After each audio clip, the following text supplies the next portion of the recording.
രാജസ്ഥാനിൽ നിന്നും ഒരു മണ്ണിടിച്ചിൽ വാർത്ത വരുന്നുണ്ട്. രാജസ്ഥാനിലെ ഭരത്പൂരിലാണ് മണ്ണിടിച്ചിലുണ്ടായി 4 പേർ മരിച്ചത്. 6 പേരെ രക്ഷപ്പെടുത്തി. നിരവധി പേർ മണ്ണിനടിയിൽ കുടുങ്ങിക്കിടക്കുന്നതായി സംശയമുണ്ട്. അജീഷ് ജയകുമാർ വിവരങ്ങളുമായി ഡൽഹിയിൽ നിന്ന് ഇപ്പോൾ ചേരുന്നുണ്ട്. അജീഷ്, അവിടെ ഈ രക്ഷാദൌത്യം ഇപ്പോഴും തുടരുകയാണോ? വിവരങ്ങൾ അജീഷ്. ഉന്മേഷ്, ഇന്ന് രാവിലെയാണ് രാജസ്ഥാനിലെ ഭരത്പൂരിൽ ഇങ്ങനെ ഒരു അപകടം നടന്നത്. പൈപ്പ് ലൈനിന് വേണ്ടി എടുത്ത കുഴി, അത് പൈപ്പ് ഇട്ടതിനു ശേഷം തൊഴിലാളികൾ അത് മൂടുകയായിരുന്നു. 12 തൊഴിലാളികളായിരുന്നു ഇവിടെ ഉണ്ടായിരുന്നത്. സ്ത്രീകളും പുരുഷന്മാരും ഉണ്ടായിരുന്നു. ആ സമയത്താണ് മണ്ണിടിഞ്ഞു വീണത്.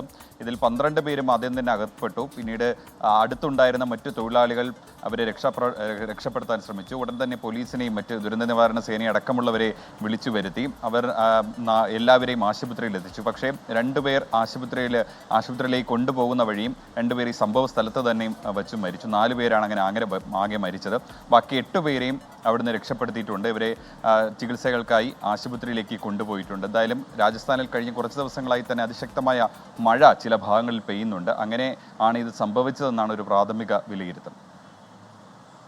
ശരി, അജീഷ് ജയകുമാറാണ് ഡൽഹിയിൽ നിന്ന് വിവരങ്ങൾ നൽകിയത്.